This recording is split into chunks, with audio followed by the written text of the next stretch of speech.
Em 2017, um grupo de 7 amigos estava explorando uma floresta na Nova Zelândia, tentando chegar a um ponto secreto para nadar. Enquanto caminhavam por uma trilha de terra, longe da estrada e sem ninguém por perto, de repente ouviram um som alto de uma sirene vindo de algum lugar na floresta. O grupo parou, confuso e um pouco assustado, mas depois de uns 30 segundos, a sirene parou de tocar. Nesse momento, os 7 amigos trocaram olhares, mas ignoraram o som e continuaram andando. Mal sabiam eles que a sirene estava tentando avisar algo que iria traumatizar a vida deles para sempre.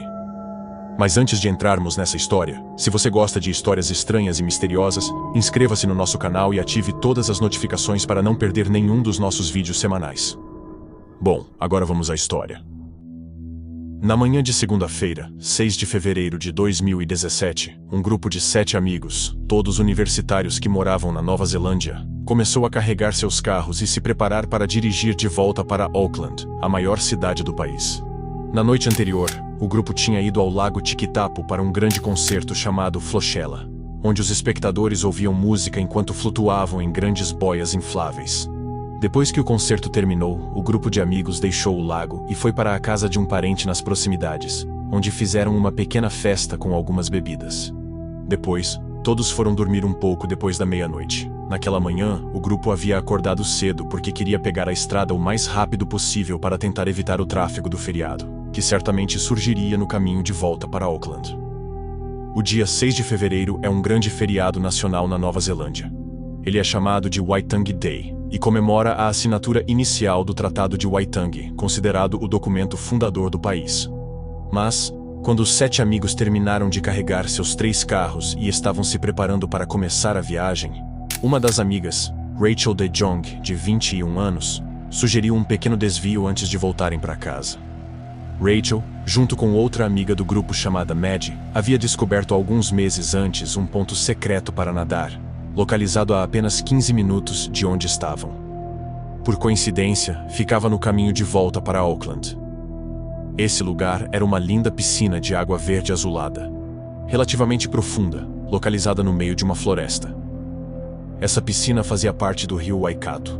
No entanto, esse trecho do rio, onde a piscina estava localizada, era geralmente muito raso ou seco na maior parte do tempo. Como resultado, a piscina parecia ser um corpo d'água independente.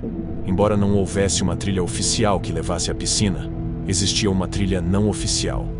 Era basicamente um caminho de terra que atravessava a floresta e se formou ao longo dos anos, à medida que os moradores locais passavam por ali para chegar ao local. Depois de ouvir a sugestão de Rachel, o grupo concordou que parecia uma ótima ideia. Então, os amigos entraram em seus 3 carros e por volta das 11h40, Rachel e Maddie os guiaram até o início dessa trilha não oficial, localizada ao lado de uma estrada sinuosa. Após estacionarem os carros em segurança à beira da estrada, o grupo saiu. Rachel e Maddie os conduziram até o início da trilha, e eles começaram a caminhar pela floresta. 15 minutos depois, às 11h55, o grupo estava muito perto da água, porque as árvores à frente começaram a se dispersar. Mas, logo depois, o grupo parou de repente. De algum lugar da floresta, vindo de longe à frente deles, surgiu um som estridente de sirene. Ele durou cerca de 20 ou 30 segundos e depois parou. O grupo olhou ao redor, sem saber o que pensar da sirene, mas não ligaram muito e continuaram caminhando. Dentro de 1 minuto após o som da sirene cessar, o grupo chegou ao final da trilha não oficial, que os colocou em um mirante com uma vista linda para a piscina onde planejavam nadar. Um por um, começaram a descer as rochas à frente deles, onde havia algumas cordas instaladas para ajudar as pessoas a descerem até a água. Depois que chegaram à água, todos tiraram suas roupas, ficaram de maiô e começaram a nadar em direção ao centro da piscina, onde havia 2 grandes rochas que saíam da água, quase como pequenas ilhas.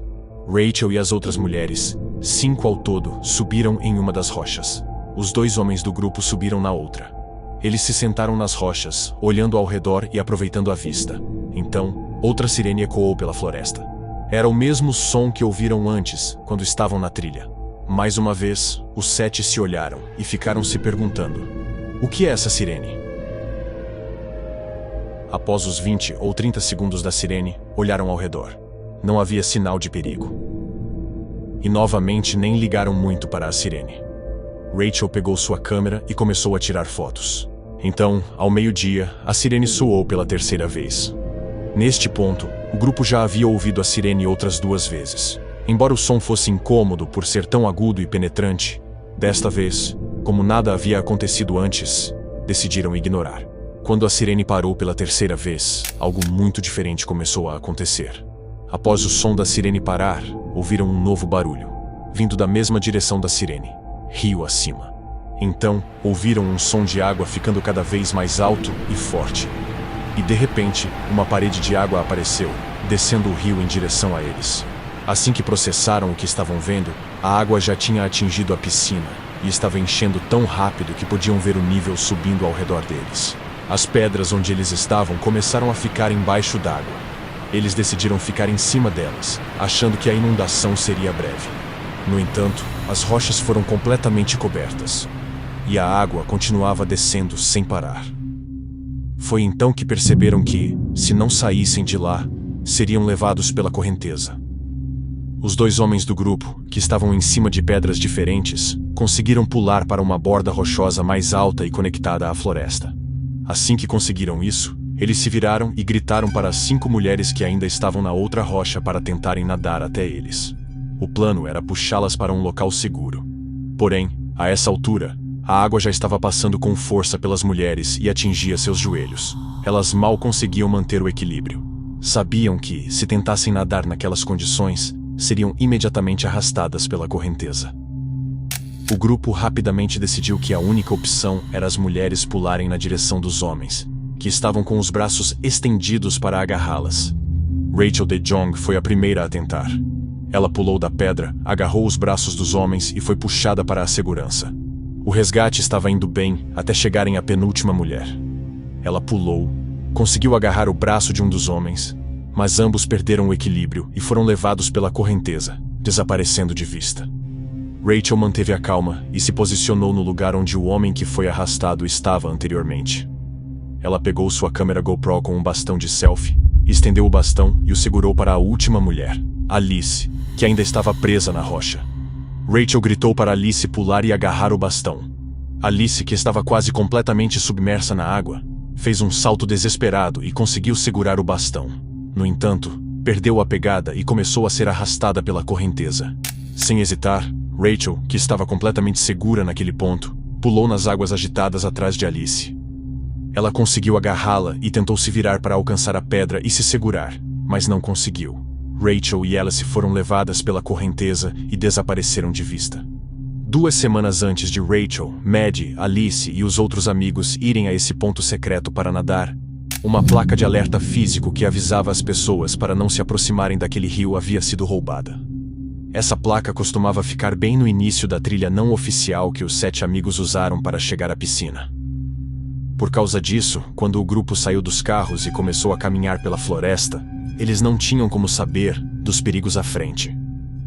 É verdade que Rachel e Maddie haviam descoberto o local meses antes, mas parecia que elas apenas sabiam da existência do lugar e de como chegar até ele. Não parecia que elas já tinham caminhado pela trilha ou nadado na piscina antes. Como resultado, provavelmente não tinham conhecimento dos perigos do local. A piscina em si não era perigosa. O perigo existia porque ela estava localizada em uma zona de liberação de água. Cerca de 200 metros acima da piscina havia uma represa. 3 a 4 vezes por dia, a represa abria seus portões, liberando 75 mil litros de água por segundo pelo leito do rio, que normalmente estava seco. A água descia com força pela piscina e continuava até o fundo do leito. Os portões ficavam abertos por cerca de 15 minutos. E o único motivo para isso era proporcionar um espetáculo para os turistas, mostrando como o leito do rio era antes da construção da represa. Antes da represa, o leito do rio era uma corredeira furiosa. No dia 6 de fevereiro de 2017, a represa estava programada para liberar água ao meio-dia. As sirenes que os amigos ouviram às 11h55, 11h58 e 12 horas eram alertas de que a liberação estava prestes a ocorrer. Infelizmente, os 7 amigos não tinham ideia do que significavam as sirenes.